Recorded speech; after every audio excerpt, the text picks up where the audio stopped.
প্রিয় শিক্ষার্থী, আসসালামু আলাইকুম।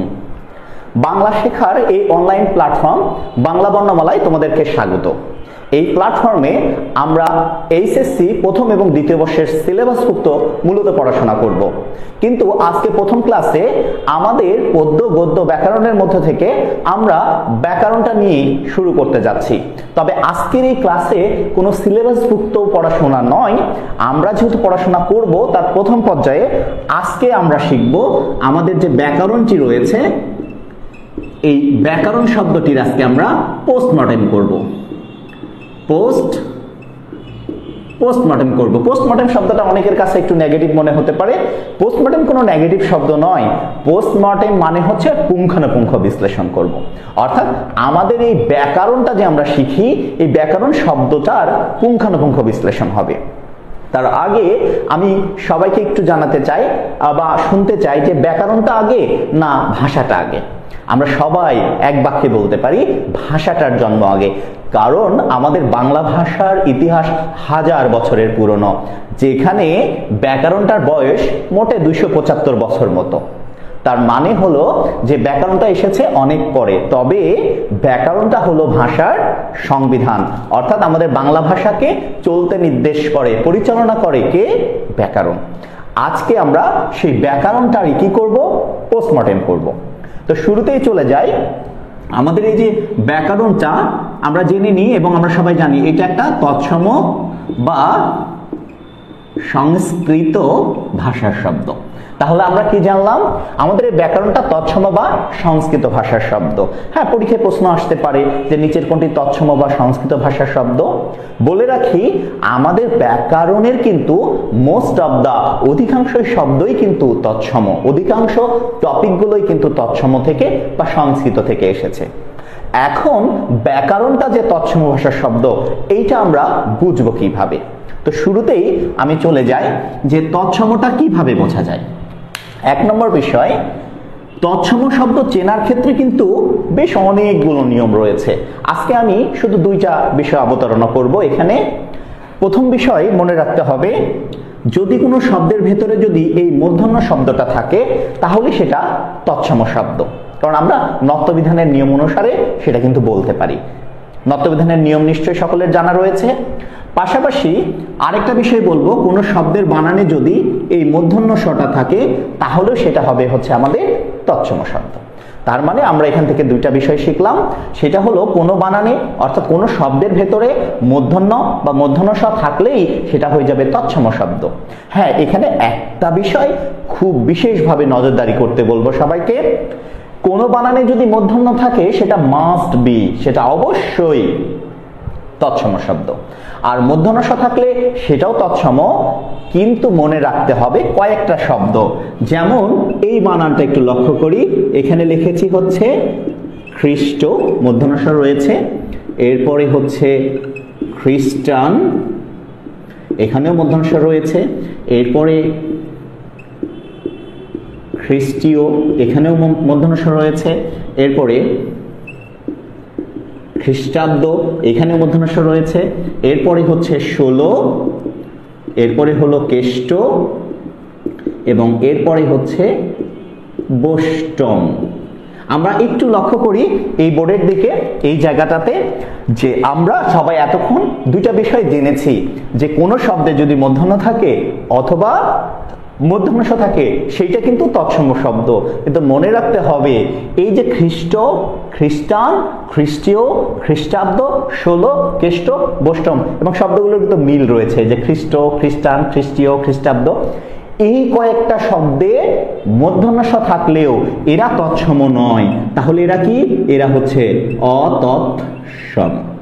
তার মানে মূর্ধন্য ষ যুক্ত সকল শব্দই কিন্তু তৎসম, কিন্তু এই শব্দ কয়েকটা কিন্তু আমাদের তৎসম নয় মূর্ধন্য ষ থাকলেও। এরা কি? এরা হচ্ছে আমাদের অতৎসম। তাহলে আমরা এবার ব্যাকরণ শব্দটাতে একটু চলে যাই। লক্ষ্য করলে আমরা খুব সহজেই পেয়ে যাব ব্যাকরণ শব্দটিতে কি রয়েছে? মূর্ধন্য, তার মানে এটা একটা তৎসম ভাষার শব্দ। এইবার ব্যাকরণের বিশ্লেষণে চলে যাই। ব্যাকরণ শব্দটা গঠনের ক্ষেত্রে নানাবিধ বিষয় রয়েছে ব্যাকরণ শব্দটার ভেতরে, আজকে সেটা দেখব।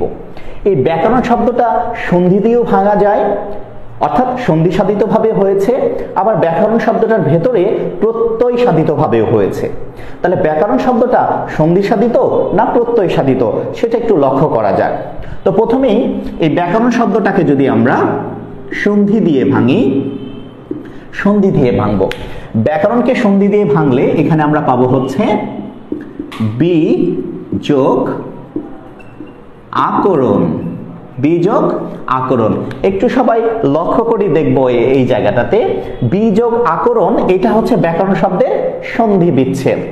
এখন একটু লক্ষ্য করে দেখি তো, এখানে ছিল বি, এখানে ছিল আ, কিন্তু এখানে কি হলো, এখানে কিন্তু জ ফলা হয়ে গেছে। এখানে ব রয়েছে, এখানে জ ফলা হয়েছে, আকারটা তো এখান থেকে এসেছে, বাদবাকি ঠিকই রয়েছে। এটা কিভাবে হলো? সন্ধির নিয়মের ক্ষেত্রে একটা বিষয় অবশ্যই আমাদের সবার জেনে রাখা দরকার বা জানা উচিত, তা হলো সন্ধি বিচ্ছেদের ক্ষেত্রে যদি প্রথম অংশে রস্বই অথবা দীর্ঘই থাকে এবং তারপরে অন্য যে কোনো স্বরবর্ণ থাকে, অন্য যে কোনো স্বরবর্ণ থাকে, তাহলে এই পাশে যদি স্বরবর্ণ থাকে, এই পাশে হ্রস্ব এবং দীর্ঘই থাকে, তাহলে কিন্তু সেইটা উভয় মিলে হয়ে যায় হচ্ছে জফলা। এখন এখানে আরেকটা বিষয় অবশ্যই জেনে রাখা দরকার, সন্ধি বিচ্ছেদের ক্ষেত্রে যদি হ্রস্বই বা দীর্ঘই থাকে, তারপরে যদি আবার হ্রস্বই বা দীর্ঘই হয়, তাহলে উভয় মিলে কিন্তু দীর্ঘই হয়। শুধুমাত্র মনে রাখবো সন্ধির ক্ষেত্রে প্রথম অংশে হ্রস্বই দীর্ঘই, পরের অংশে হ্রস্বই দীর্ঘই থাকলে উভয় মিলে কি হয়? দীর্ঘই হয়। এই হ্রস্বই দীর্ঘই ওই পাশে না থেকে অন্য কোনো স্বরবর্ণ যদি থাকে, তাহলে উভয় মিলে কি হয়? জফলা হয়। তাহলে আমরা চলে যাই এখানে বি, তার মানে কি ব রয়েছে, তারপরে কি রয়েছে? একটা হ্রস্বই রয়েছে, তারপর প্রথমে এখানে কি রয়েছে? আ, আয় একটা কি স্বরবর্ণ, তাহলে হ্রস্বইর পরের অংশে কি রয়েছে? একটা আ রয়েছে, তাহলে হ্রস্বইর পর যদি অন্য কোনো স্বরবর্ণ থাকে উভয় মিলে কি হয়? জফলা হয়। এই জন্য লক্ষ্য করে দেখো, ব এর পর হ্রস্বই আর আ মিলে কি হয়েছে? এই যে ব্যা, জফলা হয়েছে। তার মানে ওখানে ব্যা হওয়ার কিন্তু অবশ্যই একটা কারণ আছে, এবং এইটা রুলস সব জায়গায় কিন্তু প্রযোজ্য। যেমন আমি যদি এখানে একটা শব্দ লিখি, দেখো বি যোগ অর্থ, তাহলে এখানে কি রয়েছে? লাস্টে হ্রস্বই রয়েছে, তারপরে এখানে কি অ রয়েছে, দুইটা মিলে কি হবে? এই যে ব্যর্থ। এটা তো আ নয়, এটা অ, এই জন্য এখানে অ কিন্তু রয়েছে, তাহলে দেখো ব্যর্থ। এইভাবে আমি যদি বলি প্রতি যোগ এক, তাহলে লক্ষ্য করি এখানে কি রয়েছে? হ্রস্বই, আর এই পাশে কি রয়েছে? অন্য কোনো স্বরবর্ণ রয়েছে, এই জন্যই তো এটা হয়েছে প্রত্যেক, এই যে জফলা হয়েছে। তার মানে আমরা যদি খুব ভালোভাবে একটু লক্ষ্য করি যে ব্যাকরণ শব্দটির যে সন্ধি বিচ্ছেদ, সেই সন্ধি বিচ্ছেদ হচ্ছে বি যোগ আকরণ। এইবার এটার বিশদ বিশ্লেষণে চলে যায়। সবাইকে লক্ষ্য করতে হবে, আমরা যদি ব্যাকরণকে বিশ্লেষণ করি, বিশ্লেষণ করি, তাহলে আমরা পাবো হচ্ছে ঠিক বি যোগ আ যোগ ক্রি যোগ অন ব্যাকরণ। অর্থাৎ ব্যাকরণকে কিন্তু আমরা সবাই জানি বিশ্লেষণ করলে চারটা রূপ, চারটা বিষয় পাওয়া যায়, সেটা হচ্ছে বি যোগ আ যোগ ক্রি যোগ অন। সবাই একটু মনোযোগ দিয়ে লক্ষ্য করি, আমরা কিন্তু ব্যাকরণের সন্ধি বিচ্ছেদের প্রথম অংশে দেখেছি বি যোগ আ মিলে ব্যয় হয়েছে, এবং পরের অংশটাকে একটু বিশ্লেষণ করব আমরা সবাই। এই যে এই জায়গাটাতে লক্ষ্য করি এবং এই জায়গাটাতে লক্ষ্য করি, তাহলে বি যোগ আ মিলে কি হয়েছে? ব্যয়। এই যে বি যোগ আ মিলে ব্যয় হয়েছে, এটা কিভাবে এসেছে? সন্ধির মধ্যে দিয়ে এসেছে। এইবার আমরা এখানে লক্ষ্য করি, এই যে ক্রি যোগ অন, ক্রি যোগ অন ইকুয়াল টু কি? করণ। তাহলে সবাই একটু বোঝার চেষ্টা করি তো, এই যে ব্যাকরণের প্রথম অংশে অর্থাৎ ব্যাকরণকে বিশ্লেষণ করলে যে বিষয়টি পাওয়া যায় বি যোগ আ আর ক্রি যোগ অন, তাহলে বি যোগ আ এটা মিলে ব্যয় হয়েছে, এটা কি সন্ধির নিয়মে হয়েছে। এবার ক্রি অর্থাৎ ক্রিয়ার মূল কাজ, আর অন এটা কিন্তু একটা কি? প্রত্যয়, এটা একটা কি? প্রত্যয়। তাহলে ক্রি যোগ অন এটা প্রত্যয় যোগে গঠিত হয়েছে কি? করণ। তার মানে ব্যাকরণ শব্দটির প্রথম অংশটা এসেছে সন্ধির নিয়মে, আর পরের অংশটা এসেছে কি? প্রত্যয়ের নিয়মে। এখন প্রশ্ন হলো, ভাইয়া ব্যাকরণ শব্দটির প্রথম অংশ তো সন্ধির নিয়মে গঠিত হয়েছে, আর পরের অংশটা কিন্তু গঠিত হয়েছে কি? প্রত্যয়ের নিয়মে। তাহলে আমরা ব্যাকরণ শব্দটিকে কি সন্ধি সাধিত বলবো না প্রত্যয় সাধিত বলবো, নাকি আমরা সন্ধি প্রত্যয় উভয় সাধিত বলবো? কারণ পরীক্ষার অনেক ক্ষেত্রে প্রতিযোগিতামূলক পরীক্ষায় তো এইটা কিন্তু সন্ধি সাধিতও থাকতে পারে, প্রত্যয় সাধিতও থাকতে পারে, আবার সন্ধি প্রত্যয় থাকতে পারে। তো এর ভিতর যেহেতু দুইটাই রয়েছে, আমাদের অ্যান্সারটা আমি বলে দিই প্রথমে, এইটা হবে হচ্ছে প্রত্যয় সাধিত, প্রত্যয় সাধিত। আর প্রশ্ন হলো এটাকে আমি সন্ধি সাধিত কেন বলবো না? আচ্ছা, কেন বলবো না এর জন্য আমি দুইটা বিষয়ের অবতারণা করব। এক নম্বর বিষয় হলো, লক্ষ্য করে দেখি, ব্যাকরণ এই শব্দটা সন্ধির মাধ্যমে গঠিত হয়েছে, আবার প্রত্যয়ের কিছু অংশ গঠিত হয়েছে। তাহলে এটাকে আমরা সন্ধি সাধিত না বলে প্রত্যয় সাধিত কেন বলবো? লক্ষ্য করি, বাংলা শব্দ গঠনের কিন্তু বেশ কিছু প্রক্রিয়া রয়েছে, যেমন সমাস, যেমন উপসর্গ, প্রকৃতি প্রত্যয়, সন্ধি, এগুলো হচ্ছে বা পদ পরিবর্তন, এগুলো কিন্তু শব্দ গঠনের উপায়। অর্থাৎ সন্ধিও একটা শব্দ গঠনের উপায়, প্রত্যয় একটা শব্দ গঠনের উপায়, উপসর্গও কিন্তু একটা শব্দ গঠনের উপায়। তাহলে এটা গঠিত হওয়ার ক্ষেত্রে আমি প্রত্যয় সাধিত কেন বলছি? সবাইকে মনে রাখতে হবে, আমি দুইটা পদ্ধতি বলে দিচ্ছি এই ক্ষেত্রে। সেটা হলো, শব্দ গঠনের ক্ষেত্রে সন্ধির চেয়েও উপরে অবস্থান করে হচ্ছে প্রত্যয়। অর্থাৎ শব্দ গঠন হওয়ার ক্ষেত্রে সন্ধি হচ্ছে প্রধান উপায় নয়, শব্দ গঠনের ক্ষেত্রে প্রত্যয় হচ্ছে প্রধান উপায়।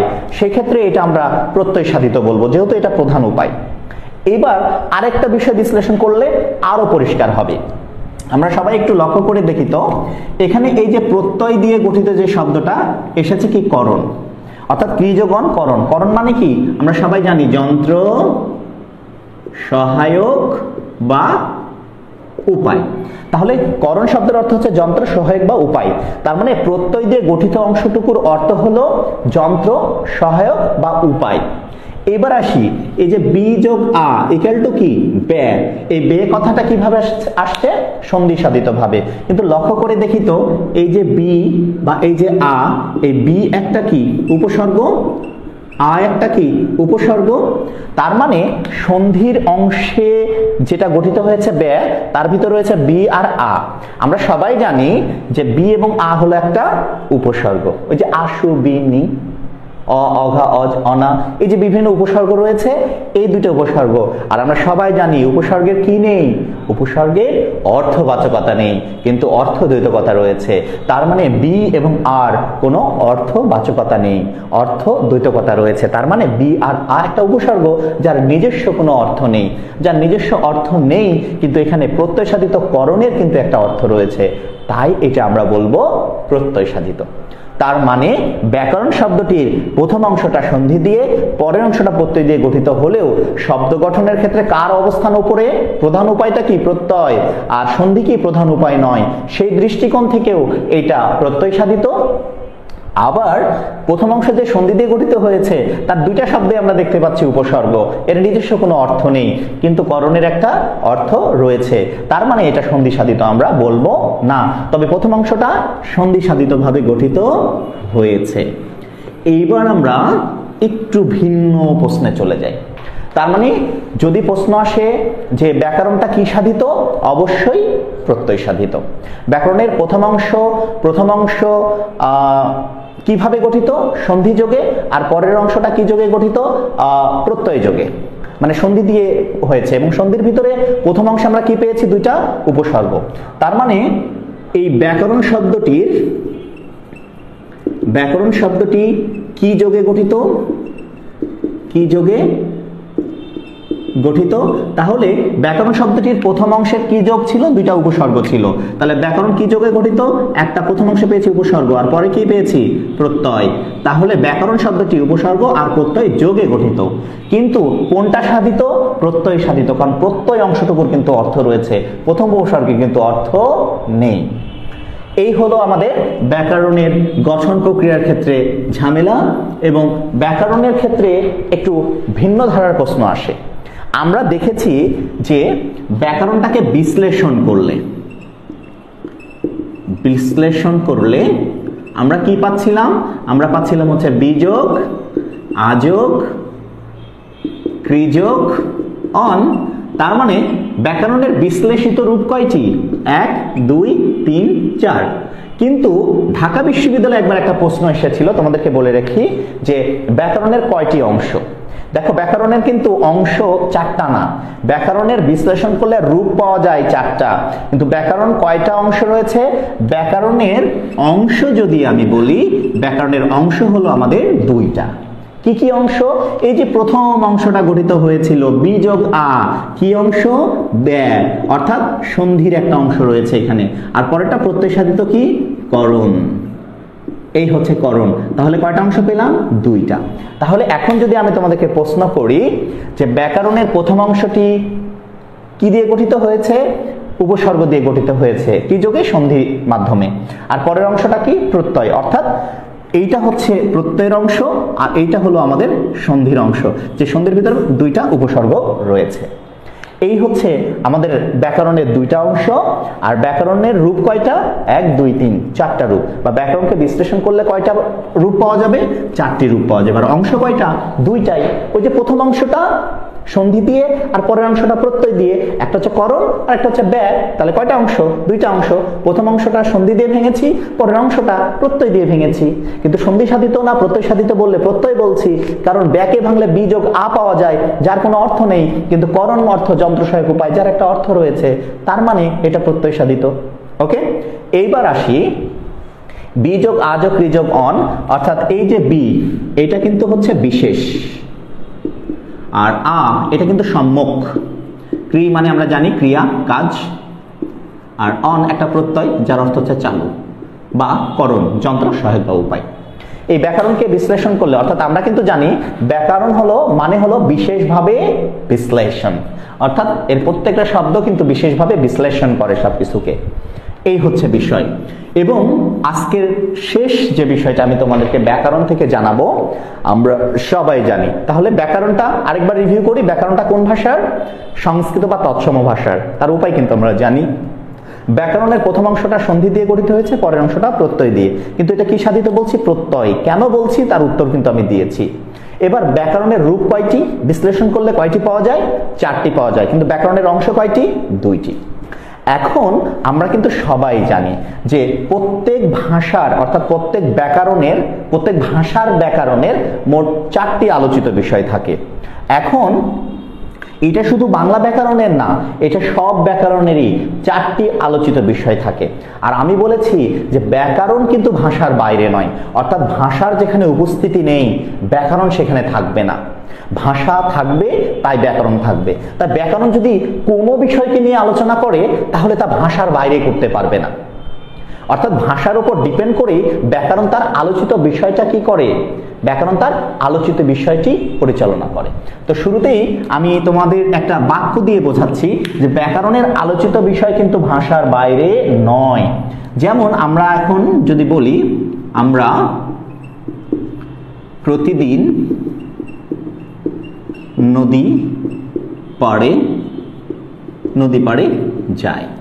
আচ্ছা, সবাই লক্ষ্য করি, আমরা প্রতিদিন নদী পাড়ে যাই কথাটা যখন বলছি, ঠিক তখন এটার কি একটা অর্থ তোমার কাছে পৌঁছেছে কি না? পৌঁছেছে, এটার একটা অর্থ আছে। আচ্ছা, এখানে দাঁড়িয়ে দিয়েছি, লক্ষ্য করি, তাহলে এটা কি একটা বাক্য? তার মানে এই ভাষাটার ভেতরে কি রয়েছে? একটা বাক্য রয়েছে।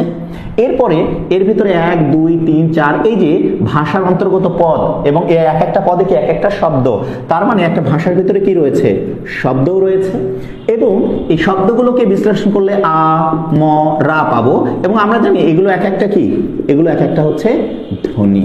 তাই আমরা একটা বাক্য, অর্থাৎ ভাষার একটা বাক্যকে বিশ্লেষণ করে যে জিনিস পেলাম, এর একটা অর্থ রয়েছে, এর ভিতরে একটা বাক্য রয়েছে, এটা কি এর ভিতরে শব্দ রয়েছে, এবং শব্দগুলোকে ভাঙলে ধ্বনি পাওয়া যায়। তাই যখন যেটাকে নিয়ে ব্যাকরণ আলোচনা করে তখন সেটা সেই তত্ত্বের মধ্যে। তার মানে আমরা জানি ধ্বনি তত্ত্ব, শব্দ তত্ত্ব, বাক্য তত্ত্ব, অর্থ তত্ত্ব। তার মানে হলো একটা ভাষার ভিতরে যতগুলো বিষয় পাওয়া যায়, যতগুলো দিক পাওয়া গেল, তার প্রত্যেকটা দিক নিয়ে কে আলোচনা করে? ব্যাকরণ আলোচনা করে। এর দিক পাওয়া যায় ধ্বনি, শব্দ, বাক্য, অর্থ। অর্থাৎ ভাষার ভিতরে এই 4টি বিষয় পাওয়া যায়, আর এই 4টি বিষয় নিয়ে আলোচনা করে কে? আমাদের ব্যাকরণ। এই হচ্ছে আজকে আমাদের ব্যাকরণ ক্লাস। আমি আবারও বলে দিচ্ছি, এটা একটা অনলাইন শিক্ষা প্ল্যাটফর্ম এবং এটা আমাদের জন্য এখানে ব্যাকরণের প্রথম ক্লাস থাকলো, কিন্তু এরপরে আমাদের উচ্চ মাধ্যমিক সিলেবাসের উপরেই এই অনলাইন প্ল্যাটফর্মে ক্লাস পরিচালিত হবে। হতে পারে পদ্য, হতে পারে গদ্য, হতে পারে ইন্টারমিডিয়েট যে অন্তর্ভুক্ত সিলেবাস ব্যাকরণ সেটি, এবং আস্তে আস্তে এখানে ক্লাস দিয়ে আমরা সমৃদ্ধ করব এই প্ল্যাটফর্মটিকে, এবং যার যেমন প্রয়োজন অনুসারে যে কোনো টপিকই এখান থেকে দেখে নেওয়া সম্ভব হবে। এটা আমাদের প্ল্যাটফর্ম, তাই এইটাকে উজ্জীবিত করা, এটাকে ধরে রাখা আমাদের সকলের দায়িত্ব। তাই আমি বলবো যারা এইচএসসি আমার এই প্ল্যাটফর্মে যুক্ত হয়েছো, তোমরা তোমাদের ফ্রেন্ড সার্কেলকে যুক্ত করে নাও। হ্যাঁ, তবে এইচএসসির বাইরে করো না, কারণ এই প্ল্যাটফর্মটা যেমন শিক্ষার একটা কেন্দ্র হবে, আবার ঝামেলার কেন্দ্রেও পরিণত হতে পারে যদি আমরা বাইরের অযাচিত এখানে সংযুক্ত হই। এখানে শুধু HSC first year second year বন্ধুদেরকেই আমরা এখানে সংযুক্ত করব, এখানে ক্লাস করব, এই প্ল্যাটফর্মটাকে নিয়ে আমরা সামনে আগাবো এবং ইন্টারেস্ট সিলেবাস সম্পর্কে এখানে ধারণা থাকবে, পাশাপাশি এখান থেকে শেখার একটা জায়গাও তৈরি হবে। এই জন্য বেশি বেশি শেয়ার, বেশি বেশি কমেন্টস চাই, কারণ ওইটাই তো আমার রসদ। তো আজকের ক্লাস এ পর্যন্তই, সে পর্যন্ত তোমরা সবাই ভালো থাকো, সুস্থ থাকো। আসসালামু আলাইকুম।